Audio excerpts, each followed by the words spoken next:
ఫంక్షన్స్‌లో చిన్న topic explain చేద్దాం. అదే 1, 1 ఫంక్షన్. దాన్నే ఇంజెక్షన్ అని గూడా అంటారు. ఇక డెఫినేషన్ చూడండి. Distinct elements have distinct images. ఇక్కడ సెట్ ఏలో ఉన్న డిస్టింక్ట్ ఎలిమెంట్స్‌కి అంటే ఒక్క ఎలిమెంట్‌కి ఒక్క ఇమేజ్ మాత్రమే ఎగ్జిస్ట్ అవ్వాలి. ఫస్టు 1, 1 ఫంక్షన్ అవ్వాలంటే ఫంక్షన్ అయ్యుండాలి. తర్వాత ఒక్క ఎలిమెంట్‌కి ఒక్క ఇమేజ్ మాత్రమే ఎగ్జిస్ట్ అవ్వాలి. ఇదనమాట. ఇక్కడ 1, 1 ఫంక్షన్ అవ్వటానికి మనము ఇట్లా వెన్ డయాగ్రామ్స్ ఏసి ప్రతి చోట చేయలేమనమాట.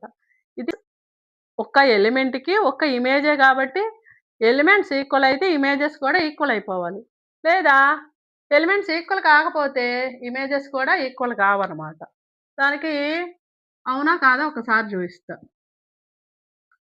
F A1 is not equal to A2 అని తీసుకుంటున్నాం.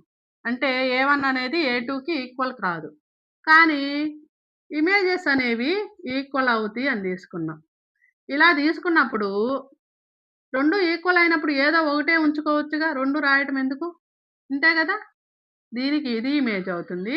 దీనికి ఇది ఇమేజ్ అవుతుంది. ఓకేనా? ఇలా అయినప్పుడు ఇది 1, 1 కండిషన్ సాటిస్ఫై అవుతుందా? ఒక ఎలిమెంట్‌కి ఒక ఇమేజే ఉండాలి. కానీ 2 ఎలిమెంట్స్‌కి ఒక ఇమేజ్ ఉంది కాబట్టి ఇది సాటిస్ఫై కాదనమాట. అంటే A1 ఈక్వల్ టు A2 అయితే compulsory F of A1 equal to A2 కావాలి. నాట్ ఈక్వల్ టు అయితే నాట్ ఈక్వల్ టు. దీంతో పాటు ఇంకొక కండిషన్ చెప్తా. ఏంటంటే ఫర్ ఎగ్జాంపుల్ ఇట్లా తీసుకుందాం.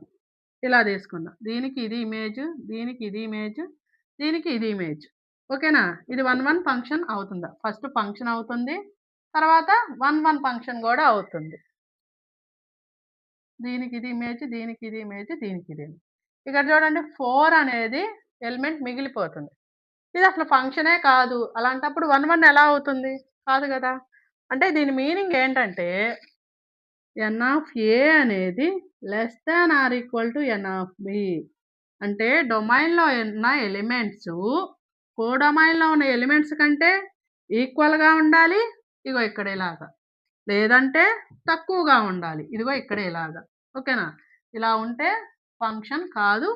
ఫంక్షన్ కాదు కాబట్టి 1, 1 దాకా గూడా రాదు. ఓకేనా? ఇది 1, 1 అవ్వాలంటే ఈ కండిషన్‌తో పాటు ఈ కండిషన్ కూడా సాటిస్ఫై అవ్వాలి అన్నమాట. ఈ ఫంక్షన్ గురించి బ్రీఫ్ డిస్కషన్ ఇదనమాట. ఇలాంటి ఎక్స్‌ప్లనేషన్ కోసం నా ఛానల్‌ని ఫాలో అవ్వండి.